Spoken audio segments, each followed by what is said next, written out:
Fala pessoal, sejam bem-vindos ao podcast Cara dos Esportes, episódio sobre NBA.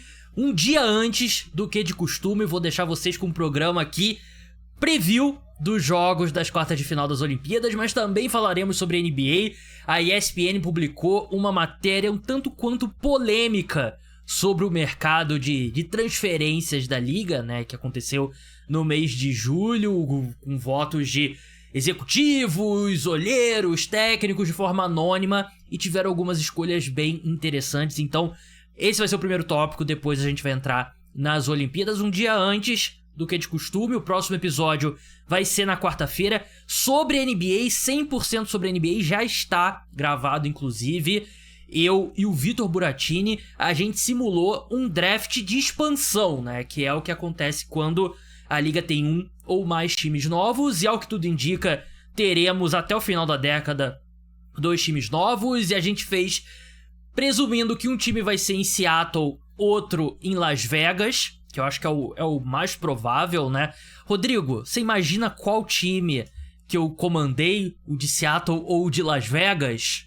Eu não tenho a menor... A odd pra você ter comendado o de Las Vegas é 1.01. Exatamente, então quem apostou R$1.000 acabou de ganhar R$10 que eu comandei o time de Las Vegas. Tá bem legal, não deixem de escutar. Se o Brasil ganhar dos Estados Unidos na terça-feira, aí eu vou gravar um podcast extra, eu vou colocar e aí a gente vai poder conversar.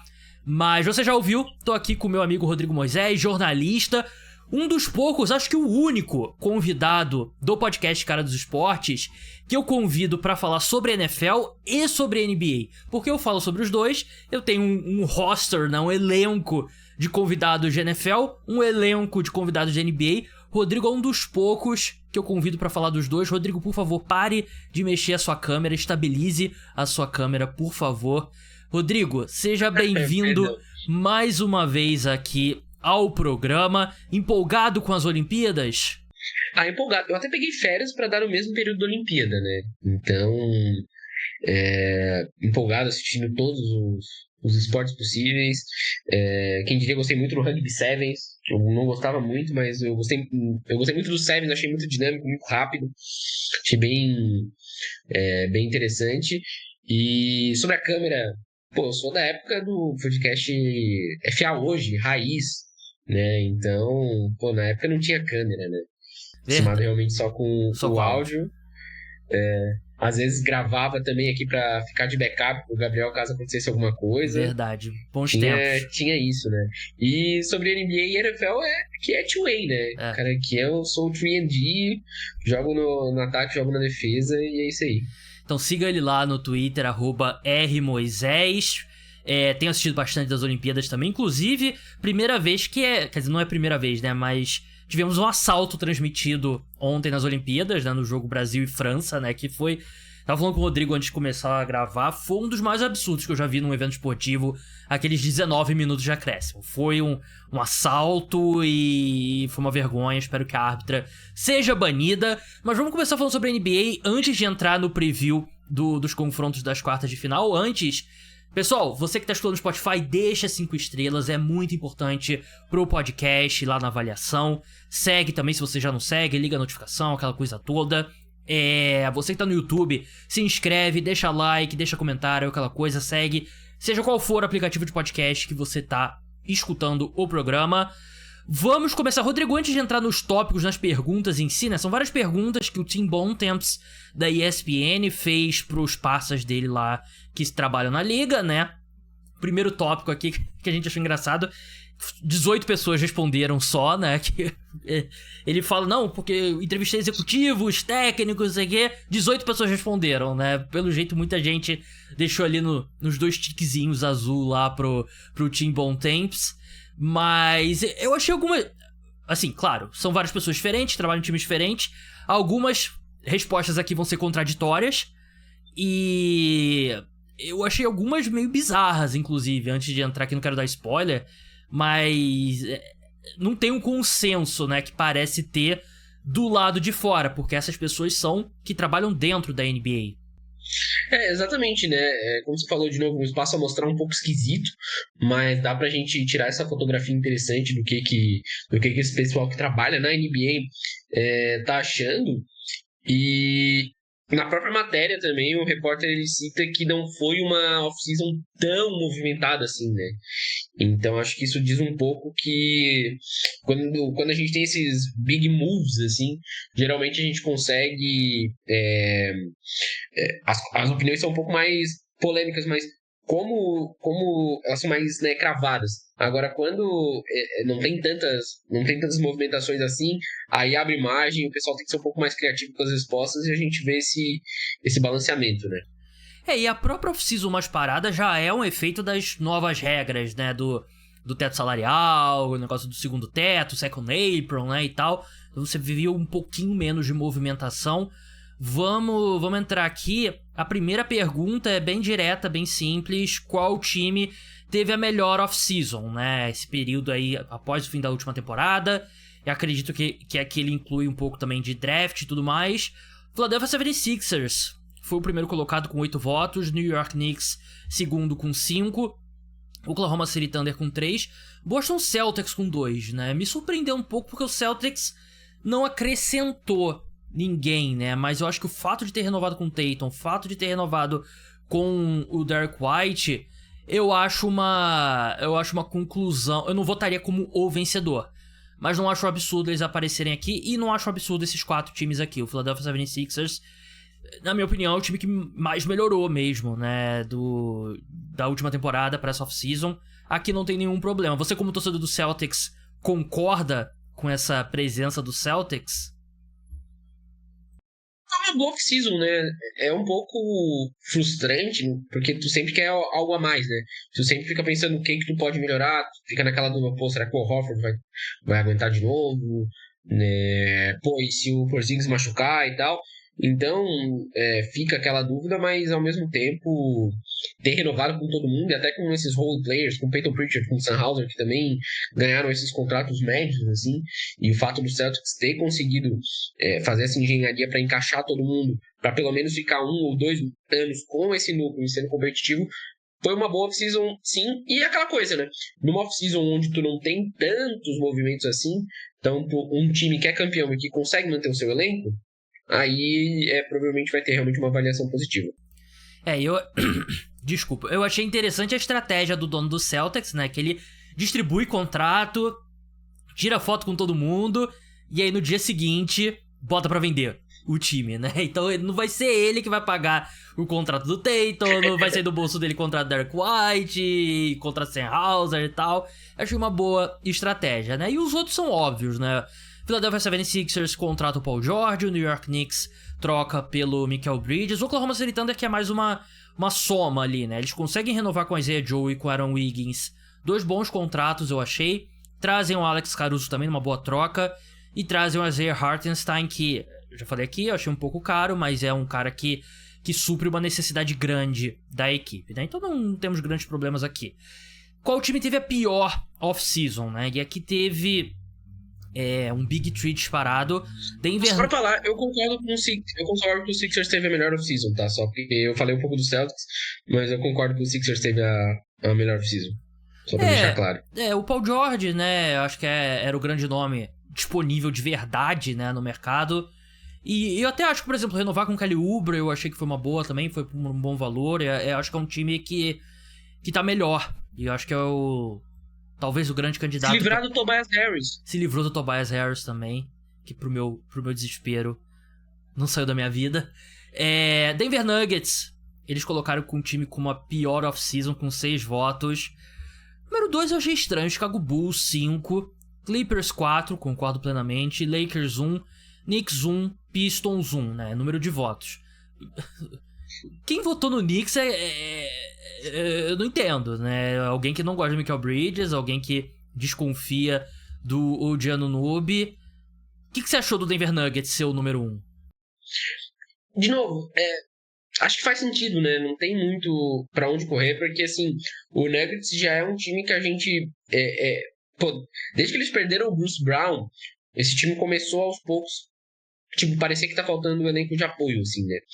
E aí tu perde o KCP, que é um cara que era tão constante, um cara que é tão equilibrado, um cara que defende, um cara que arremessa de 3, e assim, dá mais espaço, por exemplo, pro Christian Brown, pro RJ Hampton, são os jogadores mais jovens que eles pegaram via draft uns anos atrás, não pareceu ter o efeito que eles esperavam, né?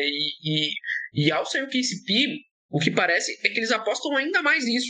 Então, assim, eles estão dobrando a aposta, né? E uma aposta que esse ano ela ainda não surtiu efeito. Então, de fato, é realmente uma off-season um pouco esquisita, assim, do Denver Nuggets. Eles não terem conseguido trazer, eles perderem o KCP. E também, né? Tá um pouco relacionado de novo com essas novas regras, multas, etc e tal, mas, enfim, na minha opinião, de fato, o Nuggets teve a pior off-season. Porque acho que teve uma melhora também no Oeste, né? Você vê, por exemplo, o Oklahoma City Thunder melhorou. Eu acho que o Dallas Mavericks é discutível, mas há muita gente que acha que melhorou. Eu gostei das movimentações do Minnesota Timberwolves e tal, então é complicado, né? E é muita fé no Russell Westbrook. Eu acho que pelo contrato que eles estão pagando pro Westbrook, eu acho que vale muito a aposta, né? Mas ainda é uma aposta. O Chicago Bulls, eu acho que é um time que tomou a decisão correta, que precisa do rebuild, né? Só que a questão é que eles estão... Não dá nem pra dizer que eles estão no meio do caminho, né? Porque não conseguiram se livrar do Zach LaVine e, ao que tudo indica, não vão conseguir se livrar tão cedo, né? E ainda tem o Vucevic, né? Mas eu não sei se eu colocaria, porque eu acho positivo, pelo menos o time parece que aceitou a condição que eles estão, enquanto o Clippers, eu acho que realmente, eu colocaria como segundo colocado, porque hoje eu tenho minhas dúvidas se o Clippers consegue pegar play-in na Conferência Oeste. Eu concordo com você sobre o Clippers, e eu queria acrescentar uma coisa sobre o Bulls. A questão do Bulls é que eles finalmente aceitaram essa reconstrução, mas eles perderam um pouco a boiada, né? Porque os valores dos jogadores deles estão caindo vertiginosamente, e tanto no acordo do Alex Caruso quanto no do DeMar DeRozan, eles não conseguiram uma escolha de primeira rodada. E aí eles mandam o DeMar DeRozan pro Spurs primeiro, e aí o Spurs, na hora de fazer a troca com o Kings, consegue uma primeira rodada, né? Foi um pick swap de 2031, beleza? Mas ainda assim, uma primeira rodada. E na hora de fazer a troca, o Bulls não conseguiu. Então, assim, tu perdeu dois bons jogadores, dois jogadores que vão agregar em outros times, em times que estão pensando longe, e tu não conseguiu uma escolha de primeira rodada. Então, enfim, é complicado essas movimentações do Bulls. Claro, eu imagino que para esse time fazer o rebuild completo, eles ainda vão trocar o Vucevic, eles ainda vão tentar trocar o Zach LaVine. Um cara que, assim, talvez eles consigam um valor é o Coby White, se eles conseguirem trocar, aí é um pouco mais caro. Mas, enfim, eles ainda têm alguns jogadores para completar esse rebuild, mas esse começo, assim, parece que eles não conseguiram muito valor mesmo. E a questão do Bulls é um problema que a franquia tem há séculos, né? Que é um dono pão duro, né? E você tá na terceira maior cidade dos Estados Unidos, e a questão... Eles não receberam a escolha de primeira rodada porque eles não quiseram absorver direto o contrato do Harrison Barnes, né? Eles preferiram receber o Chris Duarte e não receber uma escolha de primeira rodada, né? Que eu até gosto do Chris Duarte, né? Mas, pô, acrescendo uma escolha de primeira rodada. E o Zach LaVine, eles estão também numa situação que a única alternativa pra eles é que o Zach LaVine comece muito bem a temporada e eles consigam, eventualmente, algum time desesperado que mande um aspirante pelo Zach LaVine. Eu acho que seria o melhor cenário possível, porque não vai receber ativo, não vai receber escolha de draft, não vai receber algum jogador jovem, né? O Zach LaVine hoje é um valor negativo. Melhor contratação dessa janela é Paul George no 76ers número 1, Alex Caruso no Thunder número 2, Jalen Brunson renovando com os Knicks número 3. Foi uma boa lembrança, porque a gente não pensa muito, né, como não é uma contratação, né, é uma renovação, né, e a gente sabe quanto dinheiro que o Jalen Brunson deixou na mesa ali, e uma baita de uma barganha pros Knicks. KCP assinando com o Orlando Magic, Minnesota Timberwolves draftando o Rob Dillingham, que é uma escolha que eu gosto também, e a troca do Mikal Bridges do lado do Brooklyn Nets. Isso aqui eu achei interessante, Rodrigo. O que você achou? Eu realmente acho que foi um ótimo valor que o Brooklyn Nets recebeu pelo Mikal Bridges, mas acho que a maioria das pessoas, se fosse citar esse negócio, olharia pro lado do Knicks. Perfeito. É uma boa maneira de olhar mesmo, porque assim, o Brooklyn Nets conseguiu 4 escolhas de primeira rodada, né? Então, algumas trocas do passado, foi o valor de James Harden, foi o valor de. foi o valor da troca do Rudy Gobert, mas. Enfim, é um valor difícil de conseguir e o Nets, diferente do Bulls, né? Foi um time que segurou essa troca até o último momento e aí conseguiu é, a questão perfeita, né? Só que, assim, o difícil de tu olhar pelo lado do Knicks, porque tem bastante gente que citou as movimentações, citou, por exemplo, a extensão do Jalen Brunson. Quando eles falam a extensão do Jalen Brunson, não é porque conseguiram manter o cara em Nova York, é porque conseguiram manter o cara em Nova York por um valor um pouco menor e para encaixar os outros contratos. Mas é complicado tu pensar nessa movimentação de forma isolada, né? Porque, por exemplo, é um time que gastou 4 escolhas de primeira rodada no Michael Bridges, né? E o Michael Bridges, então assim, essa renovação, esses movimentos são casados, né? Então é difícil tu pensar, pô, eles estão economizando ali em milhões de dólares que depois eles vão dar para outros atletas, beleza, eles estão fazendo isso. Mas ao mesmo tempo, para fazer essas movimentações, eles gastaram uma parte significativa de ativos na franquia, e quando eles estiverem pendurados com contratos, eles não vão ter essas escolhas de primeira rodada que poderiam ajudar eles. Eles abraçaram que é esse o time, né? É o Jalen Brunson, o melhor jogador deles, eles têm um elenco profundo e eu concordo plenamente, né? Acho que o Jalen Brunson não teria esse mesmo incentivo se o parça dele, que ele estudou junto, tivesse ido pra equipe, né? E aí você consegue renovar o contrato do OG Anunoby também, né? E basicamente a única peça que o Knicks pode mover hoje em dia é o Julius Randle, né? E que ele não estudou em Vila Nova, né? Então é complicado pra ele. Agora, Paul George, eu acho que assim, é um cara que só tá disponível porque o Clippers não quis colocar o 5º ano, né, na mesa, né? Acho que o 4º ano na mesa ali, que eu acho que você já tá tão profundo nesse buraco com o Paul George e Kawhi, né? O que é um ano a mais, né? Aquele famoso, o que é um peido pra quem já tá todo cagado, né? E acho que faltou pro Clippers entender disso e, enfim. Qual foi a pior movimentação nessa off-season da NBA? Temos um empate triplo no topo. A parte do Chicago Bulls na troca do DeMar DeRozan, que a gente já falou, né? Acho que já explicou o que aconteceu. A parte do Kings na troca do DeMar DeRozan. Então, o famoso lose-lose, né? Essa troca que mandou o DeMar DeRozan pro Sacramento Kings. Paul George indo pro Philadelphia 76ers. Sei lá, eu acho que foi meio... Beleza, o Paul George, o 3º ano, 4º ano de contrato dele, ele vai estar valendo esse dinheiro? Provavelmente não. Mas você tá ali com última, assim, sensação de reta final da sua janela com o Joel Embiid. Eu acho que vale a pena você engolir esses últimos 2 anos por uns 2 anos de, pô, vamos estender aqui e talvez a gente consiga bater de frente com o Boston Celtics. Eu sinceramente não vejo. Eu acho que, claro, tem chance de dar muito errado, mas com as variáveis que a gente tem hoje, eu acho que é uma boa aposta. Eu concordo. E assim, é o movimento que o Sixers tinha que fazer. Foi mais ou menos o que eles tentaram fazer ali com o James Harden, né? E agora eles repetem a dose com o Paul George. E assim, é um time que se preparou para isso, vale lembrar, né? O Sixers está há bastante tempo, entrou nessa off-season limpando os salários para poder dar essa proposta pro Paul George. Então, enfim, claro, talvez a gente se questione enquanto o Paul George vai valer daqui a algum tempo, mas assim, pensando nessa temporada, é o que o Sixers tinha que fazer.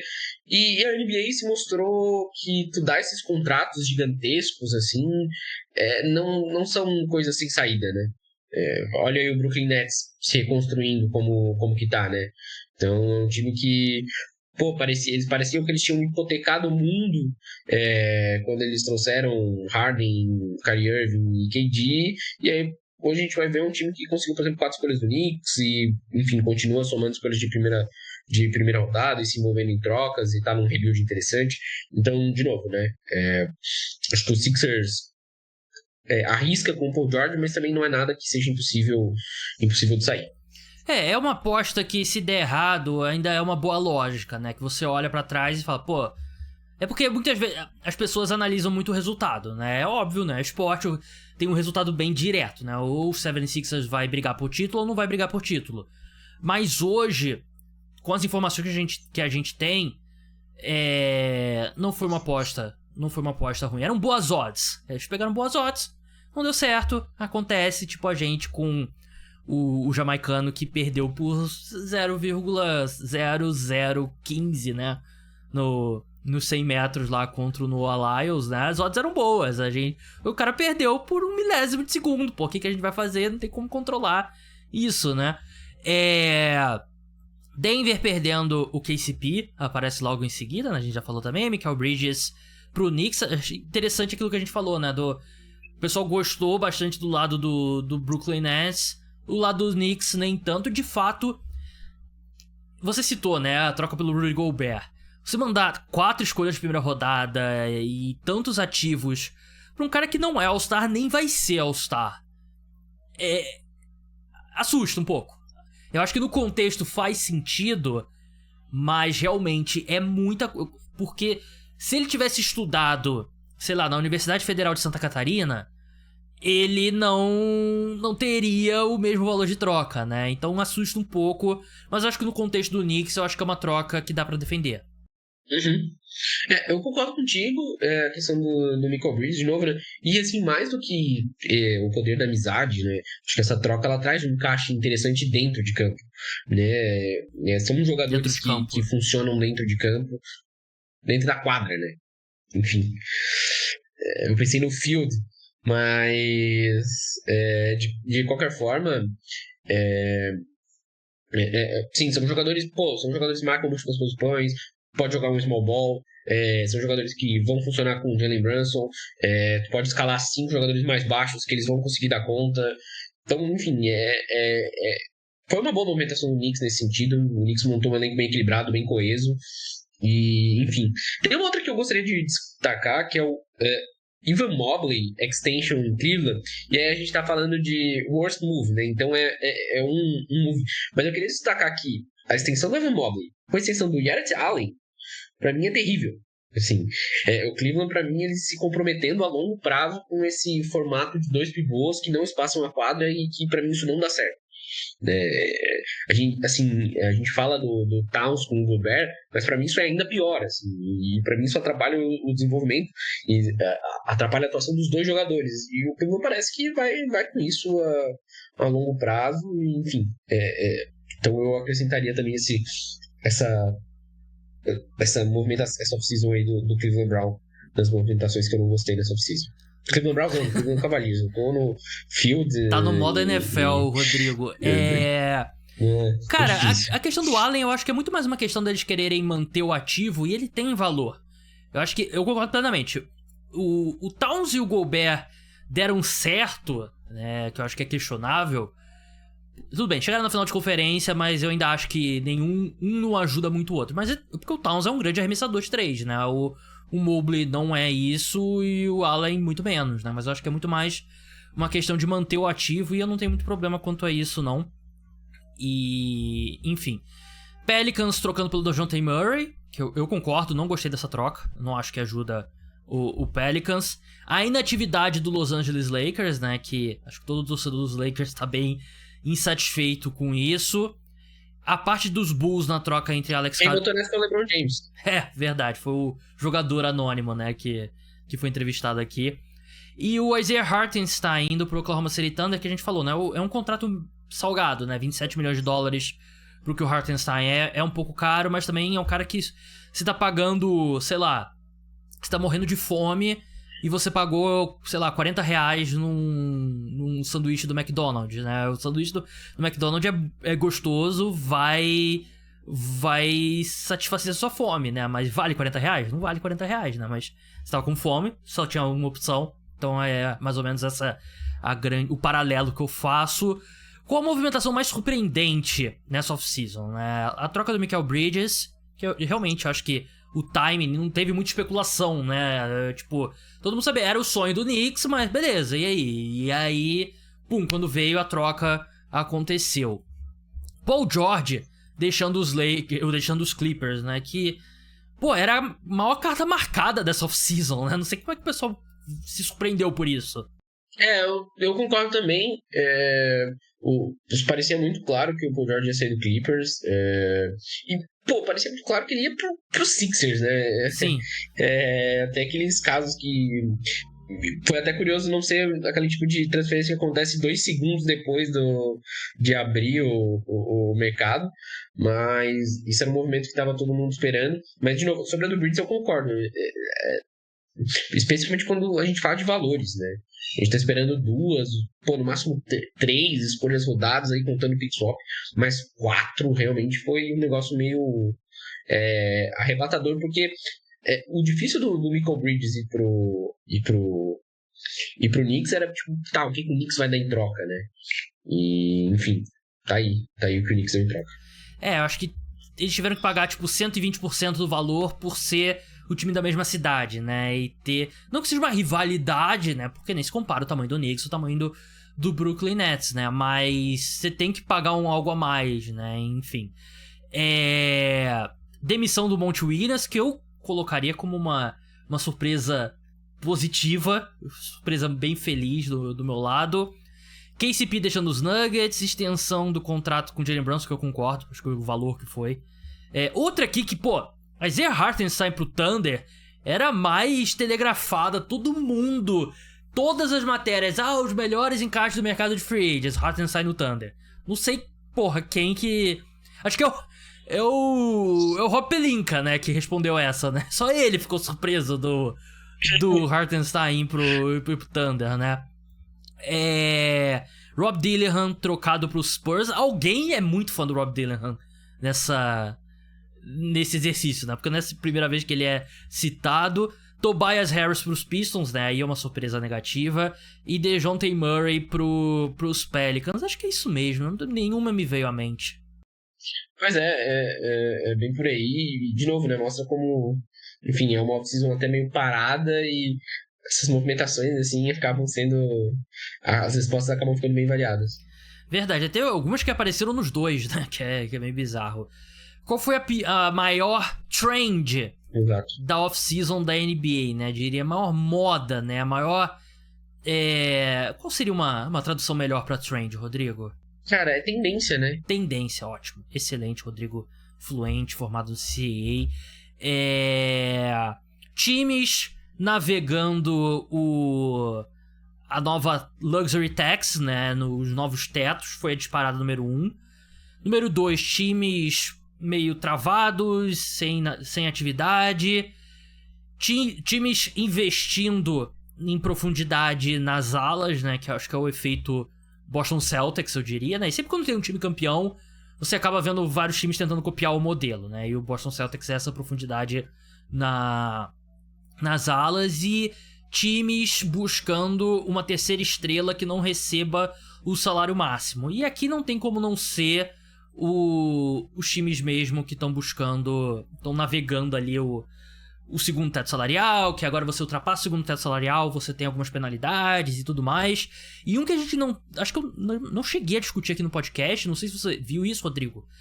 Se você ficar a partir de agora, acho que se você ficar 2 anos seguidos acima do segundo teto, a sua escolha cai pra 30ª na primeira rodada do draft. Então se você for tipo a 15ª escolha, sua escolha cair na 15ª, sua escolha cai pra 30ª e o campeão vai ter a 29ª escolha e tal. E é uma das muitas limitações que esse segundo teto salarial traz, né? E a gente viu o impacto... até os outros motivos, por exemplo, a inatividade dos times. Eu acho que se deu muito por conta disso, porque antigamente era basicamente só dinheiro, né? Tipo o Warriors, pagava 400 milhões de folha salarial, mas pô, o Joe Lacob tem dinheiro infinito, o dono do Clippers tem dinheiro infinito, tudo mais, não importa. Mas agora importa. Agora tem um monte de limitação que você tem se você estiver acima do segundo teto salarial. E eu senti que essa foi a primeira off-season mesmo que foi os times lidando com esse novo normal. Tem uma punição que é se tu ficar num espaço de 5 anos, se tu ficar 3 vezes acima desse segundo teto. Agora eu tenho que dar uma olhadinha, assim, porque eu não lembro exatamente qual é Eu essa acho que é punição. isso. Eu acho que o Mas eu negócio lembro da que essa escolha de punição primeira rodada que eu é bem... falei que cai, eu acho que é isso daí. Acho que eu falei errado. Não acho que não são 12 anos seguidos, Uhum. não. Acho que é tipo 3 em 5 anos. É um negócio assim. Isso. Eu acho que 2 anos seguidos tu não pode contratar, tipo, mid-level exception É, nenhum, tem isso enfim. também. É complicado, né? E é complicado, então, enfim, os times vão ficar mais engessados e também fica cada vez mais confuso para entender as movimentações, né?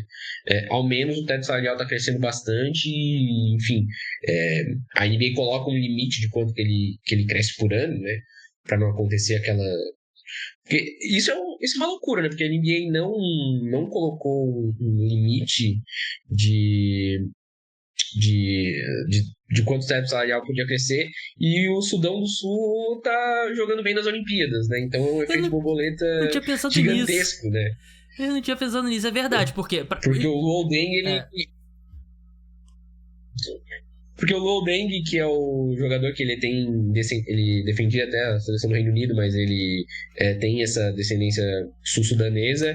Ele é meio que o presidente da Federação de Basquete do Sudão do Sul, e ele faz todos os investimentos para o pessoal treinar, montou um centro de treinamentos modernos para o pessoal e tudo mais. Então é ele que está comandando assim, o basquete do... E ele é auxiliar técnico também, né? O que é sensacional. Mas... E hoje o Sudão do Sul, pô, realmente mostrou um basquete muito interessante nas Olimpíadas. Foi muito legal de ver os jogos deles com os Estados Unidos. E ele ganhou um contrataço uma vez com o Lakers quando o teto salarial subiu assim, sem freio. Foi bem absurdo. e foi um negócio que foi ruim pros jogadores, né? Porque basicamente se tornou uma loteria. Tipo, aconteceu do Evan Turner ser free agent numa dessas duas off-seasons que teve o novo... o teto salarial disparou porque entraram novos contratos televisivos, e aí o Evan Turner assinou um contrato de 80 milhões de dólares. O Timofey Mozgov assinou por 70, 80 milhões de dólares. O Bismack Biyombo, o próprio Luol Deng, Luol Deng que jogou Altinha, né? No Rio Altinho. Jogou Altinha comigo no jogo Chicago Bulls e Washington Wizards que teve aqui no Rio. Num dos treinamentos eu tava com uma bola de futebol, ele pediu, a gente jogou uma Altinha ali, meu passa Luol Deng. Então merecido sucesso do Luol Deng. E é bizarro mesmo pensar que o Sudão do Sul tem essa campanha porque os jogadores não aceitaram. E agora, esse aumento eles dividem por vários anos para não ter esse salto absurdo e poder dividir esse dinheiro, né? Bem, são isso, essas perguntas. Tem algumas outras perguntas que não são interessantes. Vamos passar para as Olimpíadas agora, que a gente vai ter as quartas de final nessa terça-feira. Aliás, eu não peguei o horário dos jogos. Vou pegar... Ah, não, tô aqui no site de aposta que tem. Eu tenho aqui. No site de aposta aqui tem. Vamos na ordem que termina com o Brasil e os Estados Unidos. Infelizmente não vai ser uma discussão muito longa. Vamos começar com a Alemanha e Grécia. Grécia que conseguiu uma vitória muito importante ali na última rodada, que não era esperada. Venceu a Austrália, que não fez uma boa Olimpíada, e com isso classificou, eliminou a Espanha.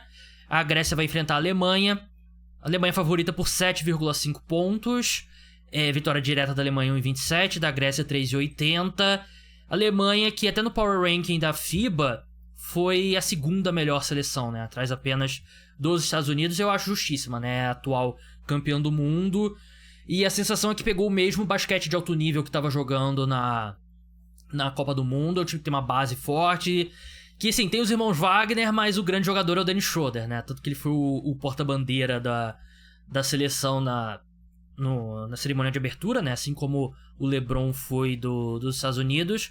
Mas a Alemanha passou com muita tranquilidade na fase de grupos. E aqui, por mais espetacular que seja o Giannis, acho muito difícil a Grécia surpreender a Alemanha. Por aí mesmo, né? E lembrando, né? A Grécia teve uma situação meio Brasil, né? Perdeu os 2 primeiros jogos, ganhou o último, e aí conseguiu a classificação. A Alemanha é um time muito bom, né? Realmente é um time muito bom, um time muito legal de se ver jogar. E, enfim, o Mo Wagner tá jogando muito bem, o Franz Wagner. Tem aqueles jogadores que jogam na Liga Alemã que também são muito bons.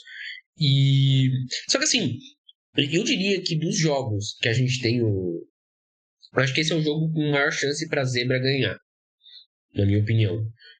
Porque, de novo, né? A Grécia vai ter o melhor jogador em quadra. Então, por mais que a gente não tenha visto um Giannis completamente bizarro nesse basquete FIBA, Talvez seja o fato de eles terem o melhor jogador em quadra, esse melhor jogador ser uma força da natureza, talvez coloque a Grécia com chance nesse jogo. Então, se eu tivesse que apostar numa zebra, esse é o jogo da zebra, na minha opinião. Eu tenho outro jogo da zebra. Se bem que. Não, é verdade. Acho que é. Acho que é esse mesmo. Porque enfim, a gente vai chegar no outro jogo, né? Mas é o que você falou, a Alemanha tem um time muito completo, né? Que eles têm os jogadores da NBA, é um ala, é um pivô, é um armador, né? O Dennis Schroeder, Mo Wagner e Franz Wagner. Tem o Obst, né? Que é um excelente arremessador. Tem os caras. É uma liga doméstica bem forte, né? Não que a da Grécia não seja, é uma liga forte também. Mas é um time que tem. É um time que lembra um pouco, não sei se você vai concordar, não em estilo de jogo, mas assim, a Espanha do auge, né? Porque era um time que tinha bons jogadores, não tinha uma super estrela. Por melhor que tenha sido Paul Gasol, Marco Gasol, não eram super estrelas, né? Assim como a Alemanha não tem super estrelas. Mas tem uma profundidade e um time muito entrosado, né? É uma base que joga junto há muito tempo. Então eu sinto que acho que a Alemanha meio que herda esse posto da Espanha, né? De seleção europeia que sabe jogar junta, que tem uma base que pode vencer até os Estados Unidos, como venceu na Copa do Mundo. Por aí eu concordo com você. De novo, né? É um time muito bom, uma base muito boa. Teve o. Eu lembro que no jogo contra o Brasil em determinado momento começou a apostar pro Isaac Bonga chutar a bola de 3 e o cara matou todas, né? Então, enfim. Tem profundidade esse time alemão. Tem ainda o Oscar da Silva, né? Que poderia defender o Brasil, né? Teve uma questão aí, suposto e-mail não respondido da CBB, que eu sinceramente não sei detalhes da história, não sei nem quando que aconteceu. E aparentemente, vamos ver se o Tristan da Silva defende o Brasil, né? O Tristan da Silva, ele não tá na seleção, o Tristan da Silva, tá? Agora eu fiquei em dúvida. Você tá falando uma grande besteira, ele já está lá.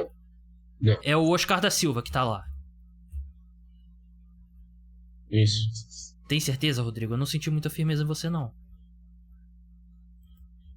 Deixa eu abrir. Cara, eu tenho quase certeza que é o Oscar da Silva. O Tristan da Silva foi draftado pelo Magic, não foi? É o Oscar da Silva. O Tristan da Silva não tá. Mas enfim, é outro jogador de NBA, assim como o Daniel Theis, por exemplo, também jogador de NBA. O Isaac Bonga já foi de NBA, agora tá no Bayern de Munique. Então a gente tá de acordo aqui, Alemanha, né? Mas assim, quando o outro time tem o melhor jogador, sempre tem uma chance. O outro jogo na chave aqui, né? Porque você tem os brackets, né, dos dois lados, é França e Canadá.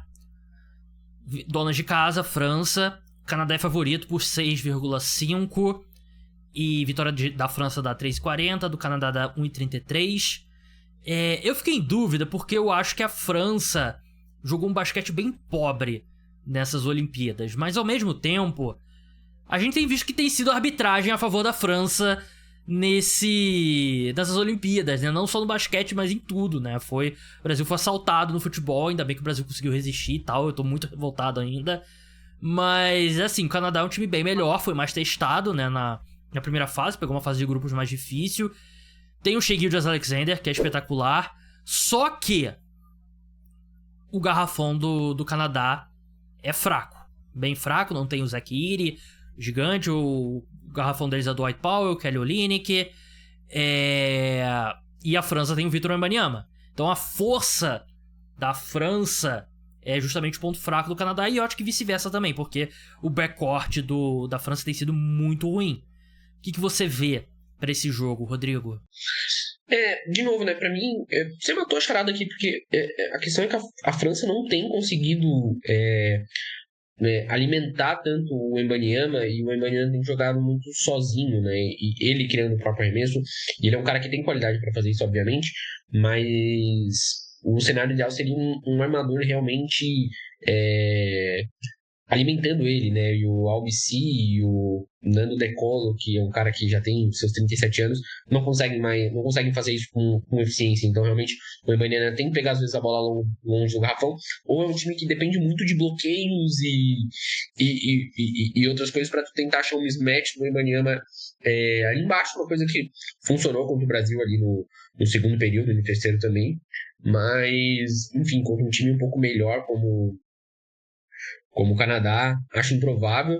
E, assim, esses outros caras que por muito tempo a gente ficou elogiando, porque é o FIBA Fournier, o FIBA Batum, também parece que, tipo, a gasolina no tanque desses caras também tá acabando, então eles não estão na mesma linha do tempo do Wembanyama, né?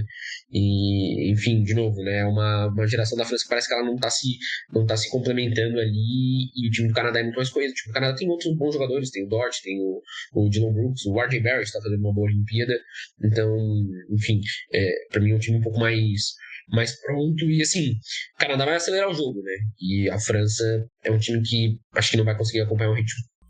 É bizarro o que tá acontecendo na França, porque eles fizeram uma Olimpíada excepcional, ganharam dos Estados Unidos na primeira fase, conseguem a medalha de prata, então, beleza, vamos pro próximo ciclo olímpico em casa e tal, não sei o quê. E tudo deu errado, eles fizeram um mundial terrível, que todo mundo parece que se odiava. Teve a alfinetada ao Wembanyama, que não jogou o Mundial, né? Porque foi o ano do draft dele e tudo mais. Agora o Wembanyama, o próprio Wembanyama falou que eles não estavam prontos para as Olimpíadas e tal. E é um clima muito estranho. É um basquete de baixíssimo nível que a equipe tem jogado. Tanto que no Power Ranking do site da FIBA, eles colocam a França só à frente do Brasil, entre os times que se classificaram, né, para as quartas de final. E eu acho que isso é justo. A gente já viu o Shea indo muito bem contra a França no amistoso, né? Tem um lance que ele destrói o Rudy Gobert, né? Porque o Shea chega muito bem na cesta. Só que você tem dois caras gigantescos ali, mas eu acho que ele vai lidar bem com isso. Jamal Murray não tem feito uma boa Olimpíada. Tem sido uma das decepções, talvez a grande decepção das Olimpíadas. Mas aqui é Canadá, né? Aqui eu ficaria surpreso. Só se a arbitragem for aquele...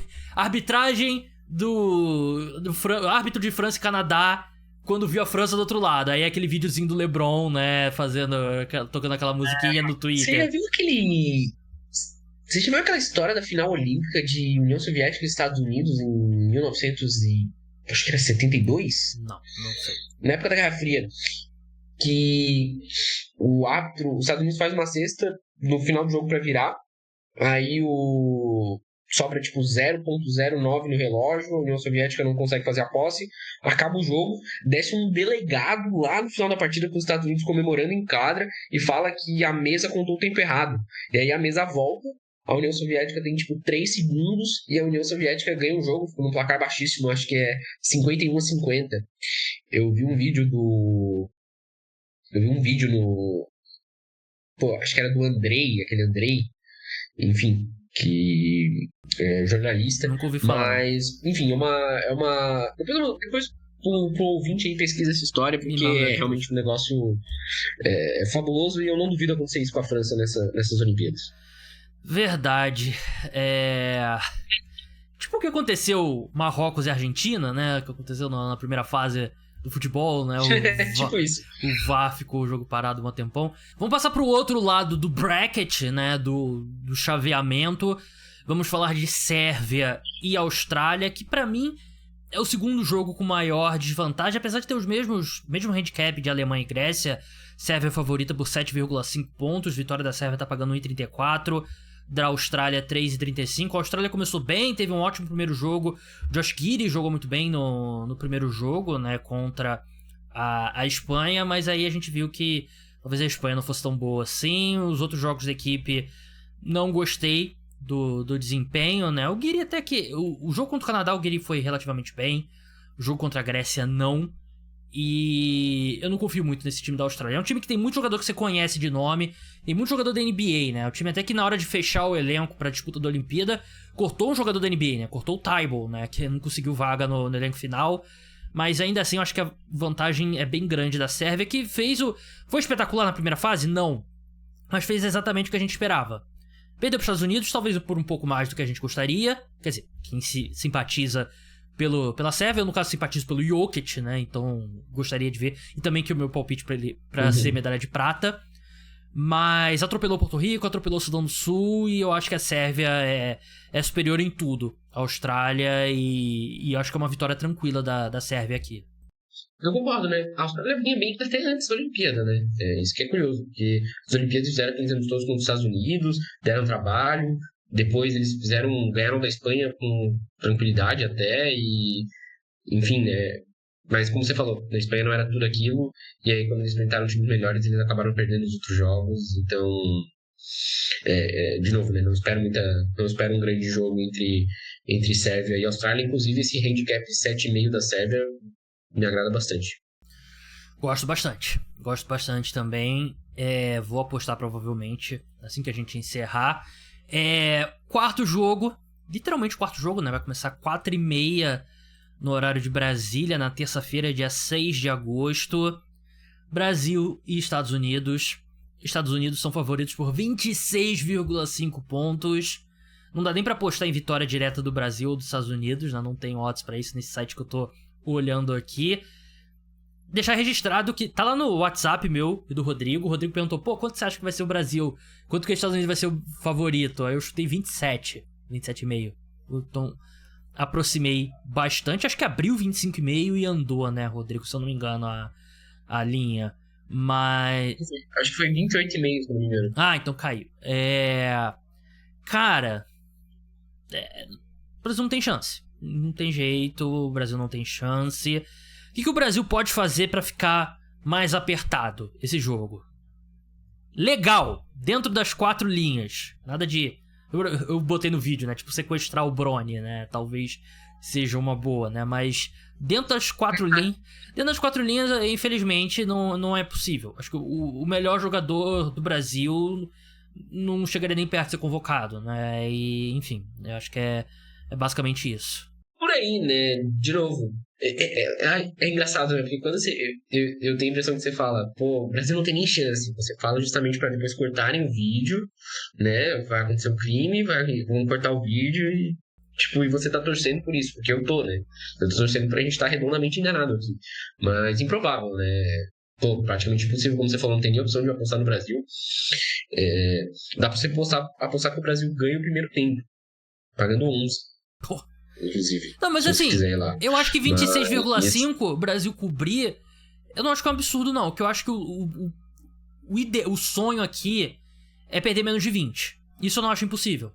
Eu acho que o Brasil pode fazer, eu acho que o Brasil pode repetir o que fez contra o Canadá, por exemplo, né? Fazer um jogo bem devagar. Era isso que eu falo. Desculpa. Não, era isso que eu ia falar. E de novo, esse tem que ser o plano de jogo mesmo.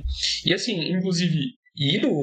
pra quem quer apostar, ir no under também, né? Então é tentar trazer o jogo para um ritmo baixo. É tentar jogar um jogo com ritmo baixo pra, jogo com... Um jogo com poucas posses de bola, um jogo com as posses de bola do Brasil demorando bastante, demorando para arremessar, segurando os 24 segundos, tentar não ceder muito rebote ofensivo. E, enfim, pode ser esse o caminho, assim, pro Brasil nesse jogo, né? Tentar trazer esse jogo bem morcegado, bem quebrado mesmo, pra assim, né? Pra tu lembrando aí aquela coisa, quando tu chega num jogo de basquete e tu tá perdendo por 10 pontos no último quarto, sei lá, né? Vai, tudo pode acontecer. O que me incomoda no jogo pro Brasil, e talvez o que eu diria que é uma grande diferença contra o Canadá. O time do Canadá era um time que gostava bastante da meia distância. E os Estados Unidos é um time que, assim, se tiver uma oportunidade, os Estados Unidos vai entrar dentro do garrafão do Brasil, né? E o Brasil não tem bons protetores de aro. Isso é uma questão que pode ser delicada, porque o Brasil não vai conseguir parar. O Brasil tem problemas, sim, se o Brasil quiser botar os melhores jogadores em quadra, o Brasil vai ter problemas de altura também, vai ter problemas de força. Então isso vai ser uma coisa chata do Brasil contra isso vai ser complicado. Então, de novo, né? Assim, mas um jogo cadenciado, um jogo lento, é aquela coisa, né? Torcer pra um jogo histórico, torcer pro Brasil fazer um bom trabalho nessa proteção de aro, torcer pro Caboclo não se pendurar com faltas e, enfim, vai ser um jogo que eu particularmente estou pensando muito nesse jogo, tá? Eu realmente estou ansioso para ver, eu estou curioso para ver o que o Brasil vai montar. Eu tenho certeza que o Petrovic é um cara que definitivamente ele deixa a marca dele na seleção, né? Não vou dizer que eu acompanho os outros times do Petrovic ao longo da carreira, mas assim, consegue ver que a seleção do Petrovic tem um estilo que é claro dele e tem estratégias que ele adotou. E pode ser que sejam estratégias ruins, pode ser que o Brasil perca de 40 por conta disso, mas definitivamente eu cravo aqui que o Petrovic tem um plano. Que bom que o Petrovic tem um plano, né? Ele é nosso técnico, né? Então é bom que ele tem esse plano, né? Mas essa questão que você falou do ataque à cesta, eu acho que é uma questão importante, né? Porque a gente sabe como que o Caboclo tem uma tendência a cometer faltas, né? E quanto mais eles atacarem a cesta, maior a chance dele cometer uma falta, né? E aí você começa a rodar, né? E se o Steve Kerr colocar o Joel Embiid em quadra há bastante tempo, eu acho que o Petrovic não vai ceder a tentação de colocar o Felício, né? Que, assim, eu falei isso no último podcast e eu repito. O Felício tá meio que virando o bode expiatório dos problemas do Brasil. Ele não é culpado de nada, né? Ele é o jogador que ele é. Não é... Ele é um cara que sofreu uma lesão séria de 2022 para 2023, voltou no Mundial. Não é o mesmo jogador. E eu acho que o Petrovic insiste muito nele. Mas eu acho que não é culpa do Felício. Eu acho que ele tá meio que virando, tipo, o Davi Luiz na Copa 2014, né? É o culpado, né? O Brasil perdeu de 7-1 pra Alemanha por causa do Davi Luiz. Não é o caso. Mas cada segundo que o Felício estiver em quadra, eu vou te dar um spoiler do que vai acontecer. Seja o Anthony Edwards, seja o Stephen Curry, LeBron, seja quem for, vai chamar um pick and roll, vai botar o Felício na bola e vai passar como quiser pelo Felício. Então eu acho que o Brasil não pode ceder a esse impulso. Eu acho que é um jogo mais pro Bonzinha, porque ele é um cara que tem... Sim, ele é um bom defensor, assim, no nível alto? Não. Mas ele é atlético, pelo menos. Eu acho que é um jogo pro Brasil colocar a galera que é atleta em quadra, né? O Iago, o Jorginho... O Petrovic colocou o Mãozinha num... Ele jogou 20 segundos, acho, contra o Japão. E ele colocou o Mãozinha justamente no primeiro tempo contra a França. Quando era posse do Japão. Não, mas teve um jogo contra o Japão, ele entrou só pra defender. Na última campanha. Na última posse de ataque do Japão, no primeiro tempo, ele entrou só pra defender. Tinha 20 segundos ali, uma falta, ele entrou só pra defender. Então acho que o Petrovic tem essa visão de que o Mãozinha, ele é um cara que pode participar de um quinteto defensivo. Ele... É que é foda, porque se não me engano foi um jogo contra a Alemanha, que ele entrou um momento ali no segundo tempo, aí ele foi mal numa rotação defensiva, aí ele saiu e nunca mais entrou. O Petrovic claramente não confia, mas eu acho que tem que ser esses jogadores, né? Além, obviamente, Gui Santos e o Huertas, apesar de não ter o atleticismo, é um cara que eu acho que é importante pra desacelerar o jogo. E Raulzinho também, mesma coisa. Mas e eu acho que tem que arremessar de 3. Tem que arremessar 30 bolas de 3. E aí, pô, vai que você tá no dia que os deuses do basquete sorriam pra gente, a gente acerta, sei lá, 20 de 30, sei lá, que eu acho que seria um absurdo, né? Mas, sei lá, 18 de 30. E aí você faz um jogo extremamente lento e aí vendo o que dá, mas seria uma das maiores zebras dessas Olimpíadas, talvez da história das Olimpíadas, se o Brasil vencer. Mas eu acho que a gente sai com cabeça erguida. O Brasil o objetivo nesse ciclo olímpico era voltar às Olimpíadas. Eu acho que por si só já estava bem sucedido. Chegar nas quartas, eu acho que é uma nota acima da média. Perder para os Estados Unidos por, sei lá, pouco menos de 20 pontos, eu acho que seria uma Olimpíada assim, dando uma nota em curva, né? Uma Olimpíada, sei lá, nota 9 pro Brasil. Eu acho que é mais ou menos nesse ponto. E eu acho que é possível. Porque os Estados Unidos também pode tirar o pé na reta final, tem um jogador velho, e aí a gente consegue segurar. Por aí. É por aí de não fazer um jogo com um aproveitamento. Se a gente tiver um aproveitamento que a gente teve contra a Letônia de 3, ou até contra o Japão, assim. Enfim, quem sabe a gente não consegue. Às vezes os Estados Unidos meio que entra. O último jogo contra o Porto Rico era no final do segundo quarto, o Porto Rico tava ganhando, né? Depois que fora dos Estados Unidos, eles engatam essas runs defensivas muito bizarras, né? Time que, ele começa a defender muito, de repente ele consegue fazer uma run, ele faz 12-0 em você, tipo, muito rápido, 1 minuto. Então, isso é bem complicado de jogar com os Estados Unidos, porque até quando eles estão nesse modo preguiça, volta e meia eles conseguem resolver, né? Enfim. Verdade, né? Eles começam a correr a quadra, esquece, né? Você tem que... não pode deixar. O jogo de transição é muito forte deles. Mas enfim, sigam o Rodrigo lá no @rmoisés, jornalista, coordenador defensivo do Floripa Ghosts, o melhor time de flag football do Brasil. Brigadão pela participação, Rodrigo, e até a próxima. Valeu, Gabriel. Até a próxima. Então é isso, pessoal. O podcast Cara dos Esportes volta na quarta-feira com um draft de expansão, que eu expliquei lá no começo do programa como funciona. Se o Brasil vencer, se o Brasil fizer o improvável vencer os Estados Unidos, vai ter podcast emergencial na terça-feira à noite, falando sobre tudo. Não deixem de escutar também os episódios sobre NFL. Tem um episódio de NFL que eu postei nesse domingo. Então, até a próxima. Tchau!